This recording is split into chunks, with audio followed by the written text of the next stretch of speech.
Nient'altro, se non nel cielo statico, un volo obliquo e concentrico di gazze sigillato nel buio delle anfore. La formula perduta, il vasaio disperso. Tra odori di mente e di scrittura, dentro un rumore d'acqua millenaria, gli occhi spaventati di mia madre in un interno stanno per crollare. Nient'altro sull'altura delle argille, insonne tra i calanchi, alta di notte sulla pianura. Questa poesia è intitolata La città, e la città è quella che è alle mie spalle, la città di argille, di calanchi, di vasai. Una città soprattutto di memoria, di profondissima memoria. E ho scelto questa poesia per iniziare questa conversazione, perché nella città, per me, in questa città, a Caltagirone, c'è l'essenza, come dire, e il senso della mia scrittura. Tutte le mie narrazioni sono nate proprio da storie sepolte e compresse dentro la memoria della città.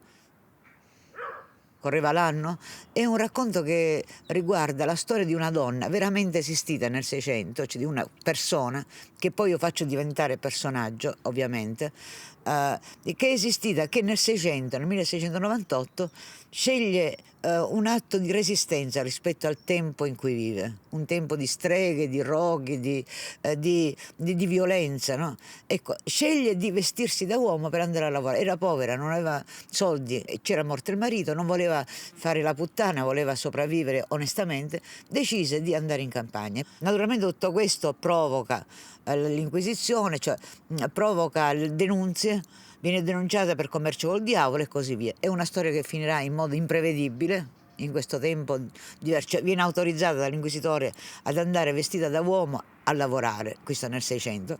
Ecco, e questa è la storia, ed è una storia, le mie storie non sono solo, sono nella memoria della città, dentro la memoria della città, ma che dentro questa città però che anch'essa, nonostante sia piccola storia, è dentro la grande storia, perché e in questo senso io ritengo che ci siano sempre, attraverso rintracciabili, attraverso la piccola storia, attraverso la microstoria, delle forme di resistenza in ogni tempo. Da qui nasce la mia scrittura, da qui nasce il primo romanzo, da qui nasce Di Concetta e le sue donne, la storia di una militanza politica molto degli anni 70 in cui una donna di Caltagirone, che è morta qualche mese fa, decide di fondare una sezione femminile con tutto quello che questo significò, insomma, e qui, anche qui, una forte resistenza, questa volta dentro il partito stesso di cui facevamo parte, cioè il Partito Comunista, contro una mentalità maschilista.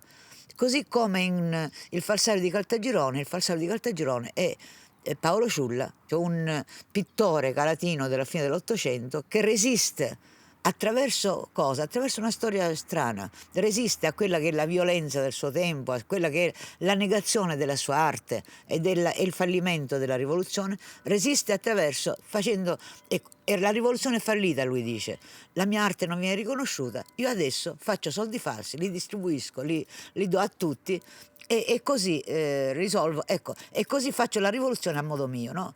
E infatti, voglio dire, certo, che è un personaggio, anche lui un personaggio di resistenza, quindi per me queste due cose sono importanti.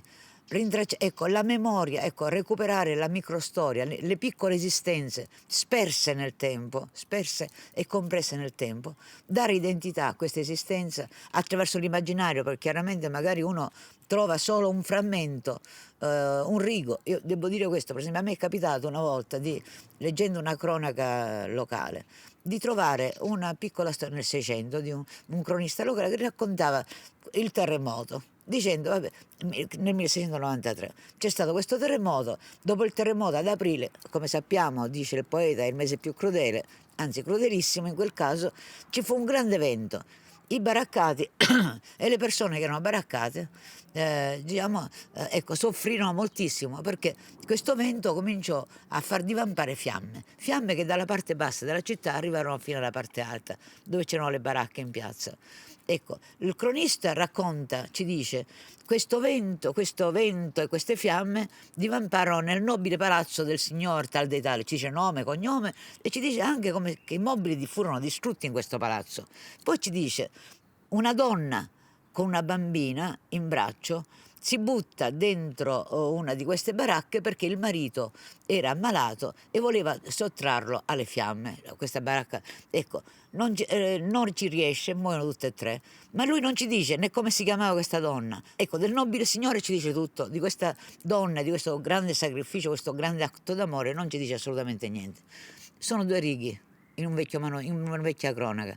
Ecco, io sentivo e ogni volta sento questa cosa, l'esigenza, l'urgenza di dare identità a questa donna, e chiaramente potevo dargliela, così come è ovvio per per tutte le persone che si fanno personaggio, potevo dargliela solo attraverso l'immaginario, cioè colmando i silenzi, le crepe di buio che ci sono, che circondano una vita o che sono dentro quella vita, e questo ho fatto con i miei personaggi.